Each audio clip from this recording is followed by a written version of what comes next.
School of Transnational Governance at the European University Institute. Alex, if you look at my chart, you can't see it, but I mean, there are lines everywhere. And essentially, this is unbelievably complicated. A good example of which was yesterday, this reversal of Turkey and seemingly throwing into the wrench this problem with the European Union. No, Richard, actually, I think the situation is very simple, and let me simplify it for you. We're looking at a fairly permanently divided Europe with two sides. On one side, you have an isolated Russia, and on the other side, you have more or less 40 European countries. Some in NATO, some in the EU, some in neither, some aspiring for both. The end case and the base case here is very simple, that you will see Ukraine both in the European Union and in NATO in the long run. You'll also see countries such as Georgia and Moldova starting to approach at least the European Union, including the Balkans. So it's basically everything that Putin did not want to happen. I think it's a very simple split world into two. That might be the end game, but then how do you explain Erdogan suddenly linking European Union membership or pushing it forward and then dropping it almost as quickly as it raised it? Well, I think he's a very seasoned negotiator and probably has slightly different negotiating tactics from what we are used to. He needed a pretext to move the bucket forward, and this was it. I think for us as Finns and as NATO members, the key here was to make sure that Sweden joins NATO, and that's now a done deal. All right. If we go back to our chart, I just want to, the various different protagonists in this place.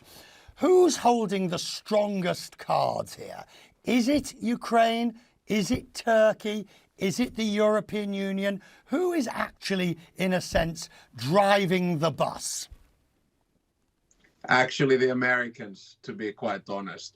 I don't think this deal would have happened with Sweden joining NATO or Finland joining NATO, was it not for the hard work of the American administration. So in many ways, they bailed us out. The difference we have now linked to Ukraine from 2008, when I was foreign minister, was that then the Americans were pushing for Ukraine and Georgia to join NATO, and it was actually France and Germany saying that, no, we shouldn't give that signal now. Those roles have reversed. So the US is in the driver's seat. And on one hand, paradoxically, it's the biggest helper of Ukraine in the war, but the one that puts the brake at the moment for Ukraine's NATO membership. You know, at the end of the day, are we in danger of rushing things?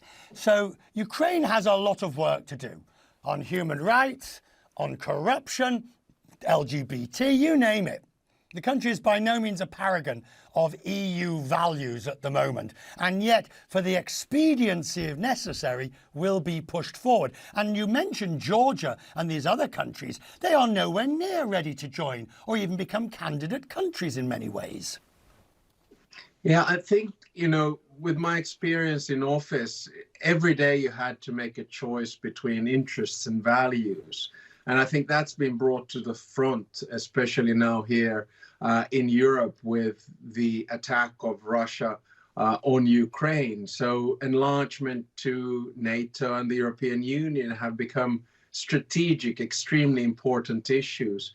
And sometimes you sort of look through your fingers and push interest-driven decisions through. So yes, you could make the argument that, you know, Ukraine is not there yet, but I think we have to look at the sort of long run here and realize that there's no way in which we can leave countries such as Ukraine, Moldova, or Georgia alone in this situation. We need to help them out and bring them in.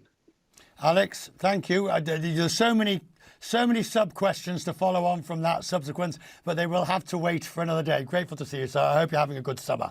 Thank you, sir. Thank you.